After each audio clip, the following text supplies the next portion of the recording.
Hello and welcome to The Next Big Star. I'm your host, James Kelly, and my guests for today's show are Sally Olson and Ned Mills, and this is our premiere show, so thank you so much for being here today. Yeah, Thanks for having us. All right. I'm going to get right to it. I'm going to ask our guests. I'm going to start with you, Sally. Can you give us a little bit of your background? Sure. Well, I'm originally from Vermont, and I moved to Las Vegas almost 3 years ago. I've been performing as Karen Carpenter since about 2015.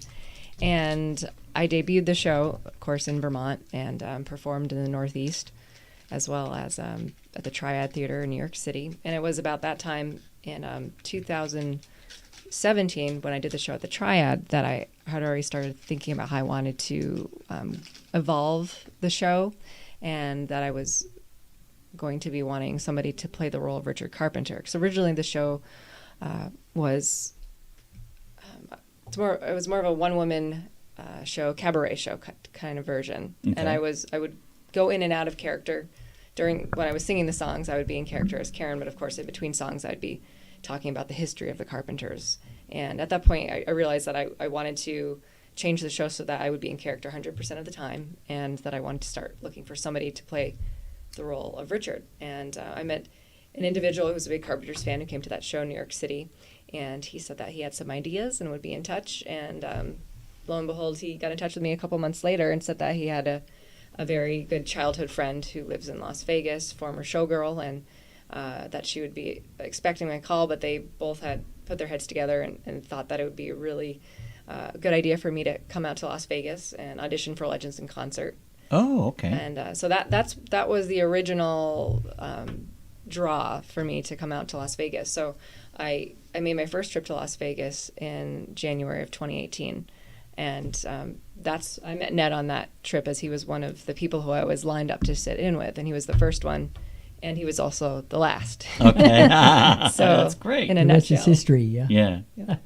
But so where did you grow up, though? Oh, well, I grew up in Rutland, Vermont. It's kind of more in the mid to southern part of the state. Mm-hmm. And I went to Middlebury College, which is just up the road, up Route 7, about 45 minutes. And I spent some time studying abroad in Paris because I was a French major and studio art major. Okay. So that was amazing, spending time. Yeah, we in talked Paris about it a little bit before going on the show, and you actually are a painter. Mm-hmm. That's right. Yeah. We might need you down the road. Okay. Brothers and sisters? I have one sister. She's younger, 2.5 years younger, and her name is Leah. And she actually got married a couple years ago. So no longer in Olson. Madison is her last name. You're quite a bit younger than I am, and I'm assuming a little bit younger than Ned is. Just a little bit. I don't know your age, but you look a lot younger. So my question that is, you probably did not. Did you grow up on the Carpenters, listening to the Carpenters? I did, mainly because I always preferred the music of the 60s and 70s. Okay. I was just drawn to that versus what was going on at the time, which I was a child of the 80s and the 90s, but I wasn't at all into the music of that era. I would only listen to oldies radio stations, and I wore primarily only vintage clothes when I was in high school. So those affinities that I had then, it's interesting how that ended up informing what would become this show. Mm-hmm. It was just kind of natural for me. Okay. And plus, I listened to a little bit of your music before we went on air, and I'm just blown away at how much you sound just like Karen Carpenter. That really just gave me chills. So, Thank you. Yeah, that's amazing. Ned, give us a little bit about your background. This is Ned Mills. Yeah, I'm from the East Coast, from North Carolina. I was born in Charleston, South Carolina, and was raised in North Carolina. And like Sally, we both grew up in rural areas. She grew up on, 40 acres, right? Raised in a carriage stop house from 1810. It was originally a carriage stop inn or a house on the Green Mountain Trail. It was built in 1820. And I grew up on 23 acres in North Carolina, near Wilmington, near the beach area. But you didn't know each other until Las Vegas, though. Yeah, we just met 3 years ago. Yeah. In fact, a couple of days ago was our 3-year anniversary of when we first met. Yeah, that's great. Yeah, and I grew up, country boy in the South. My accent's worn off a little bit. Yeah, but it comes Mine back too. When I want to charm somebody. And what part of South are you from? You're Well, from... actually, I grew up in Missouri and Oklahoma. Mm-hmm. And mainly in Oklahoma, they have a pretty thick accent. Very similar. Yeah, I went yeah, to school in yeah, Texas, yeah. yeah. And so yeah, I'm a country boy. Grew up, my first job was driving a tractor in a tobacco field when I was 7 my years old, goodness. 50 Wow. cents an hour. And I drove a school bus when I was in high school. And, Wow. but I've always been into music. It's kind of was pretty much So, established. what was your path getting to where you are now? You know, You know, like, did you study? You know, I know you said you've been into music. We talked a little bit again before we went on air, and Yeah. you have a cousin who's created a. Yeah. Music program. is I think genetically was more on my mom's side of the family, although my mother and father are both in heaven now, but they're both really talented with music. My grandmother was a silent movie pianist. She would watch Wow. the screen and play, you know, to the silent films. And my cousin Ron Grant developed the world's first computer program to synchronize music and film, and got an Academy Award and an Emmy for it. And so anyway, that I kind of wanted to follow along those lines. But yeah, since I was like 4 or 5 years old, my father he wasn't a professional musician, but he loved to play the piano at home. And I'm like, Daddy, I want to play. And so he would play something and give me a couple of little ditties to follow along with him. And he realized, hey, he's got a pretty good sense of rhythm. And they got me into piano lessons when I was in the second grade. And I was torn for many years between piano and trumpet. My grandfather handed down an old trumpet that my dad got me to play, and he said, "I'll give you $1 if you learn how to play My Country 'Tis of Thee." God wow. Save the Queen. I went, okay. I don't want to learn the trumpet. I wanted my $1, you know. Yeah. And I learned it, and I played both. I played trumpet in the marching band and concert band in high school. I continued to play piano, although I only took 4 years of lessons. And when I got to college, I was debating that I want to go into, I love mathematics, engineering, and music. And well, with music, you only have to count to 4. I was just making a joke. But so I decided to go into music. I was a trumpet major at East Carolina University for 2 years. And then I took the plunge and I went to North Texas State University in Denton, Texas. And did that for a couple of years, took a year off, did cruise ships, saw the world. Did you know someone named Jackie Beer? She No. used to. She was booking people on the cruise ship. Yeah, no, it was a different agency, but I was starting out playing in a jazz trio. We went up to Alaska first, then we crossed into Japan. I decided to take a year away from college and then come back. And it was really interesting. I think the most fascinating part was China. I went to the Great Wall and saw that. And in China in 1986 was very different than it is today. Okay. It was bicycles everywhere, very few cars. Yeah. And it was really a thrill to see that. I did it for 7 months and finished in Australia, flew back home, and finished my last year of college. How did you end up in Las Vegas? So when I was kind of midlifing when I hit the ripe old age of 35, saying, what am I going to do with my life?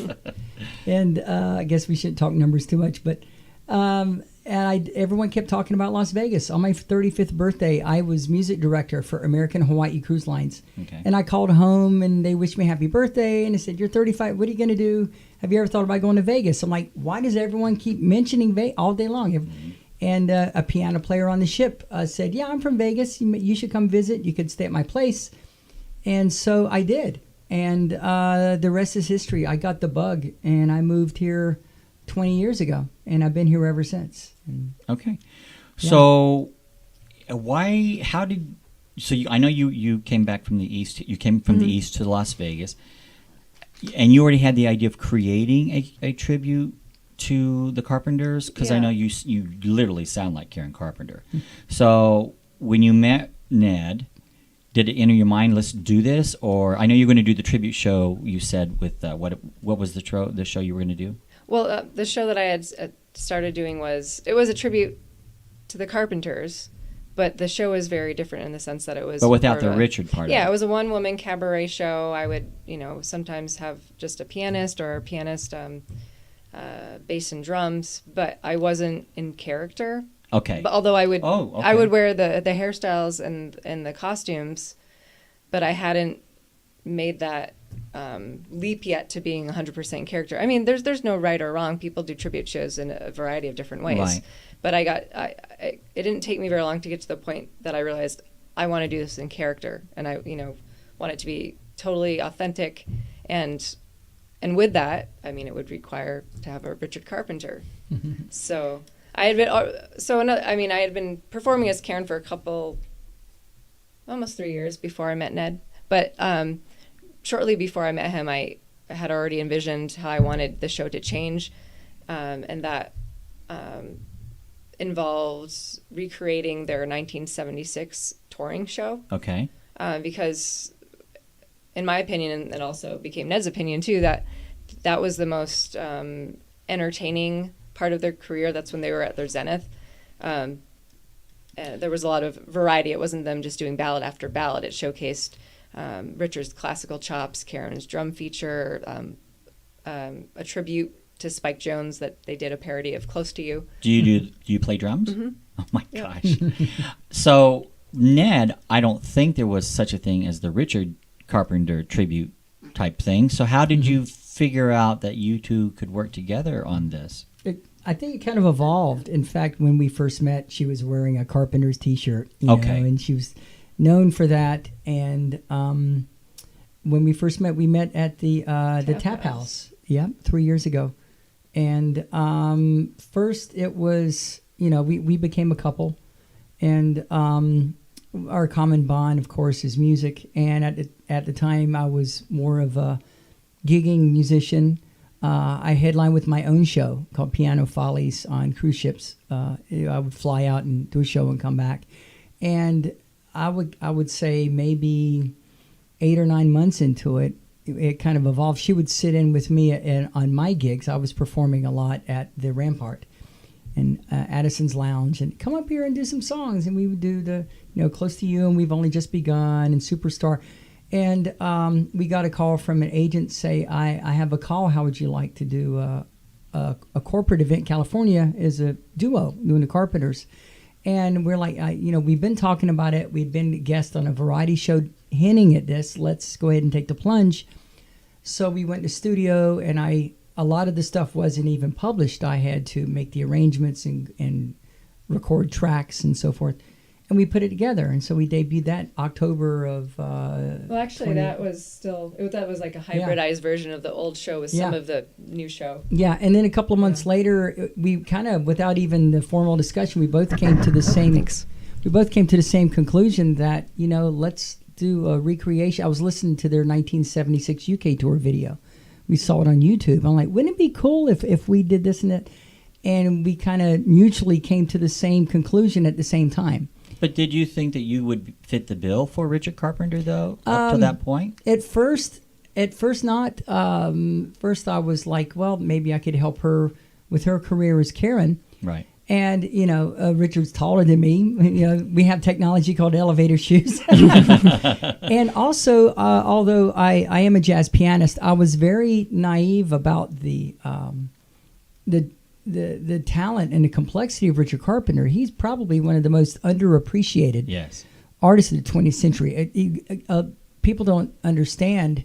The Carpenters would have been very much different without Richard. He's the one who put the arrangements together. Well, originally, Karen wasn't part of the band. Yeah, well, when they had their garage band originally, I think they brought her in one day, and the trio. The earliest was the Richard Carpenter trio. And she'd play drums, and Wes Jacobs played jazz tuba, and they won the Hollywood Battle of the Bands back in, I think, 1965, 66. Mm-hmm. Yeah.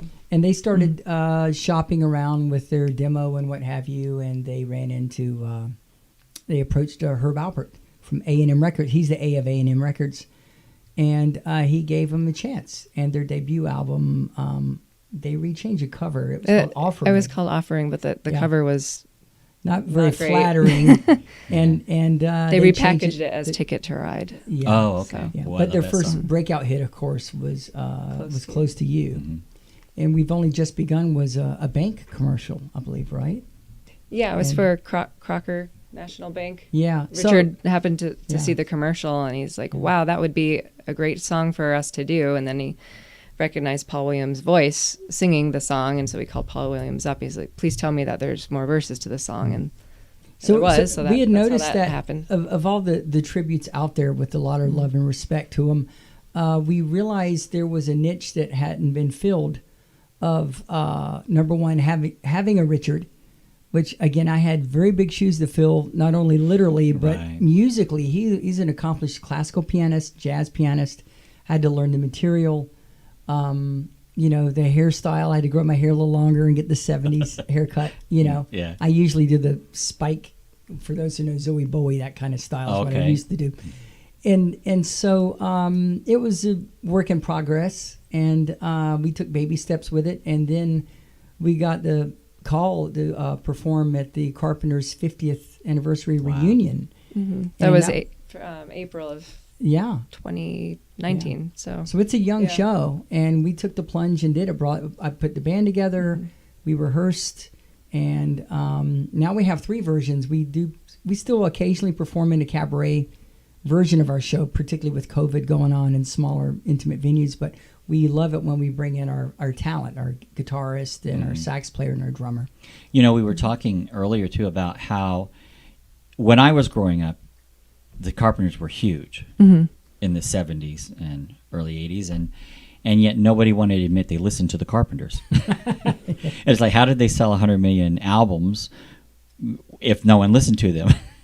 So it was kind of interesting. That's what was really unique about Karen Carpenter's voice too, is that she had just a soft, mellow voice, and it just melted you. I mean, and like you were saying earlier, Ned, even the macho guys didn't want to really pretend they wanted to listen to it, but they, it was because their girlfriends wanted them to hear it. Right. But we know that everyone really wanted to hear that music. So Yeah. It's and I'm interesting glad to you're- see people that would listen to Metallica and AC/DC, and then it quietly at night they're trying to not cry. glass of wine crying to Karen Carpenter. Right. Exactly. But the other thing about the Carpenters too is that not only did they have all these beautiful, powerful ballads, some of them that Richard composed, and some of them he'd collaborate with great writers such as John Bettis. They were inspired a lot by Burt Bacharach and the Beatles, the Beach Boys, Bee Gees. and the Bee Gees. But also after their early tours, they decided, what can we do to give this show a big shot in the arm, entertainment-wise and visually-wise? So they brought in some consultants, right? They brought in Joe Layton and Ken and Mitzi Welch. Yeah, and so that's when they decided, particularly by the mid-70s, 75, 76, that was the pinnacle of their career, because most of the big hits were out, and they had Karen doing a big drum solo, and Rich would do a classical feature, and they had some tongue-in-cheek comedy, and it brought out a dimension of the Carpenters that people wouldn't know unless they saw them live. And so we pride ourselves on probably the only Carpenters tribute out there that brings that to the forefront. If anyone didn't have the opportunity of seeing them live, some of us were too young, the only chance to really capture that energy of their live performance abilities would be to see what we did. Well, I wasn't too young. Yeah. And I don't mind admitting. Yeah. We have another guest here with us. You can see her on camera. You're not going to be able to see her on the I audio have to bring her portion. up a little bit. But who do we have here? Yeah. You in want to your introduce arms? her? Yeah. Sure, this is Lola. Okay. She's tomorrow she'll be 7 months old. Oh, yeah, that's right. It's her And, birthday, and she's a rescue. Yeah. Her- Uh-huh. Got her from Wagging Tail's Rescue here in Vegas. Cutie pie. She's a real Yeah. cutie pie. Only Yeah. 4 pounds. She fell in love with you in minutes Yeah, before yeah, the show. yeah. We'll have to do another type show where we can bring our doggies on. she loves people. Yeah, she is a absolutely cutie. So I want to go into a little bit, because when you played a little bit of I actually thought that you were just lip syncing to Karen Carpenter. I know that sounds stupid. You're doing a tribute band. No, to I mean her. that's like the best compliment, actually. Yeah, but I'm thinking that cannot be you. Do you ever feel like there's some kind of spiritual connection? And because I do believe that. I believe that we all have some kind of energy out there, and it just, oh my gosh, it really did make me have chills. Yeah, I absolutely do, and it's like the path for me to end up doing this show was, I always call it really like it was a happy accident, because I didn't wake up one day and say I want to do a tribute to the Carpenters. It was more of, I had started training professionally singing, and back in 2009, 2010, and then a few years later, I decided that I wanted to do a one-woman show, because I had been auditioning for things, and some things I would get, others not. But it was more of not really being so as passionate about other people's projects, but I felt that if I could develop my own thing, then why not? And it would be my own. So when you took voice lessons, though, because you said you took vocal lessons, did someone steer you in that direction? Like, did someone recognize that voice in you? I think it was around the time that it wasn't until I decided that I wanted to put together a woman show, and that it originally had no specific focus, that then we started reading through music, and at some point started reading through the Carpenters' music, and it was one of those aha moments. And yes, so it was the recognition that my voice had that quality. But did someone say to you, you sound just like Karen Carpenter? I mean, like, did you have a vocal coach or someone in the family saying that's remarkable? Yeah, it was the vocal coach. Yeah, because we were looking at different possibilities of what this show would be. And then, of course, reading through the Carpenters' music, and yes, he recognized that my voice had that same vocal quality, and so that's what I decided to go with that. Yeah, and it was supposed. It's a good thing you did. I know it changed. It because literally it's nice changed to my bring life. that back. Well, plus, it's really great when we can recognize. I represent authors as well, and I always have, when I do an event, I have a yearly event. We couldn't do it this year because of COVID. But aspects of writing, it's another show I have, that salutes authors, and we always do a tribute to past authors. We keep their books going as well, and we actually sell their books at these events. So I'm one of those who believes that we have to keep the spirit going of someone. Not that they're going to go away by any means, because their albums still sell today. But it's just great to have someone here on planet Earth who can represent that. Yeah. And that just reminds me, I kind of got off the topic there, but going back to if I have some personal or spiritual connection with Karen or the music. Like I said, absolutely. And, early on I couldn't quite pinpoint it, except for the fact that I love the music. And the more research I did about the Carpenters and Karen, I felt that I really connected with her on a personal level. Just, personality wise, and just some of, her the struggles that she went through. I could really relate to that, and just had a really strong feeling of connection with her. But more interesting, later, it was after moving to Las Vegas, and after we launched the new version of the show. I think so. Yeah, shortly after we participated in the Carpenters' 50th anniversary, some of the people that we met there, who are basically Carpenters historians, if you will. This one gentleman named Chris May, he suggested that we might want to get in touch with a gentleman named Michael Lansing. And Michael Lansing was part of the Carpenters' entourage in 1976. Oh, wow. He was the guy who operated the reel-to-reel recorder on stage, and he was also Karen's personal assistant.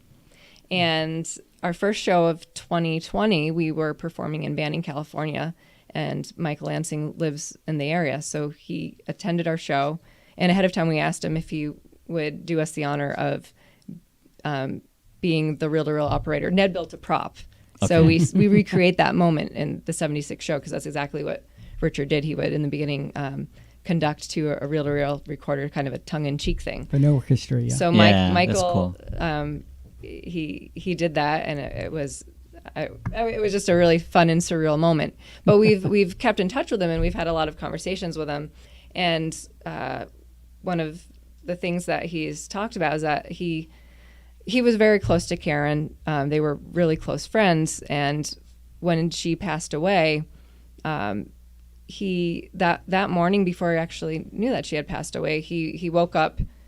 It was probably about 5 a.m. and he woke up to hearing Karen singing into his right ear, and she was singing the lyrics from a song for you. We are alone now, but I'm singing this song for you. And that really it kind of spooked him, jolted him a bit, and so he couldn't go back to sleep. And he went downstairs and started making coffee. And a couple hours later, on the news was the news that Karen Carpenter had passed away. And it was like, oh my gosh. So timing-wise, he felt that was Karen saying goodbye to him. Yeah. But he says he still gets kind of messages from Karen, and he has a very strong feeling that Karen that Karen feels that what we are doing, that there's a reason that we are doing what we are doing, carrying on the legacy of their music, and that she's given us the official nod endorsement. So that means a lot, and I don't know, have anything to add to that? No, we can hit timeout on the editing thing. I'm gonna have to watch today. We've never seen her this much. So we got Lola back in the arms of Ned. She's been having a great time here. Yeah, a little too much fun. She says, well, now I get to get on the microphone. Yeah. I wanted to ask you a little bit, Sally, about you were a cross-country runner. Is that correct? That's right. In high school, I joined the cross-country team, I think my sophomore year, and I did it all through high school. And it became a lifestyle. Mm-hmm. So it's still a lifestyle for you. You still go out there and you jog every day. And yeah, I don't do races. I don't do it to be competitive, but just where you're too busy now. Yeah. So, but it's great with running is the type of exercise where you can pretty much do it anywhere. You don't have to have a membership to a gym, and I love getting outside and getting fresh air. So it's because you seem very fit. So yeah. So that's good. That's good. So, yeah. And should I even ask you that, Ned? Do you participate when she runs? I lift a 4-pound chihuahua up and hold her does about chihuahua curls 50 times a day in the TV remote. Okay, so we're not going to see you out there jogging along. Not too much. Oh, okay. I might jiggle rather than jog. Do you write your own music at all? Do you write? I mean, it's great that you're doing the Karen and the Richard Carpenter tribute, but do you ever create your own music? Well, as a duo, we started a project that we hope to come back to and revisit. If Karen was still around, what would she be doing? Okay. And so we started a project of our first song. We took Karen Carpenter's "Superstar," and we gave it a fresh coat of paint. Where Sally sings it in Spanish and in English. Oh, that's something that the Carpenters, they never did that. So it was our way of reimagining and putting a new twist on it. Exactly. Yeah. So we gave it a nice Latin flavor. So like at the beginning with that light rock beat, instead it's more like a bolero with congas. What was it? What's the first long da da da da da da? Okay. And then on the chorus, don't you remember you told me? We gave it this Latin reggaeton, boom, boom, boom, boom. And we thought this might be open up a whole new market for what we're doing. Absolutely, yeah. So we started on that, and there's some other things we plan on doing with that, and maybe videoing us recreating that in the studio. Similar, you remember the way Tony Bennett and Lady Gaga would have videos of them recording it. And that was the music video. Yeah. And on the compositionally, I released a CD back in 1999 called Sandcastles. It's all original music. Okay. And I was, this is way before my Richard Carpenter phase. And it was original on the light rock side. So maybe that was kind of alluding to where we're going now with the business. Well, you said you studied in France. Did you study at the Alliance Française? I studied at, Middlebury College has its own, they're a big language school, so they had their own school abroad in Paris, and that's mainly where I took most of my classes. Because I was wondering, did you ever think about recording any of their music in French? Well, or how would that translate? Certainly a possibility. Yeah. I will say that because of her French skills, she learned the excuse me, I have the mic here. Yeah. She learned the Spanish version in like minutes. Right. I don't speak Spanish. Oh, you don't speak Spanish? I know several words. Basically, what I learned on Sesame Street as a kid. Okay. I speak but it's a romance language, obviously. So there's some absolutely. Similarities. I could. Yeah. I speak more Spanish than she does, but her diction and everything, she just quickly picked up on it. Well, Connie Francis used to record in like 7 or 8 languages. Wow. Yeah, each one of her songs. Yeah. So, do you have anything you'd like to add? Like, what do we need to know? What's coming up next with you? What's going on? Yeah, well, we during this whole pandemic? 10 months of pandemic, we've even though we haven't been performing as much, we've been keeping very busy with our show. Part of that was getting our Christmas show written and off the ground, which we were able to debut this past holiday season, both here in Las Vegas and Texas. And another project that we've been busy with is some live streaming deals. Okay. And so our Christmas show was live streamed. It was actually the debut performance was live streamed, so no pressure. But so that went really well. And then it was Valentine's Day, right? right. That's Yeah. right. So our main show, that one we spent about 4.5 months from videoing to editing our main show performance, and that's going to be available on demand through We Are Live Entertainment starting on February 14th. So just in time for Valentine's Day. If you hear a little squealing in the background, that's little Lola Yeah. playing. It's all a game to her. And also February 25th, we're at the Italian American Club in Las Vegas. Mm-hmm. Okay. If Lola doesn't bite off my fingers, I'll be playing piano. So where can we learn more about your work?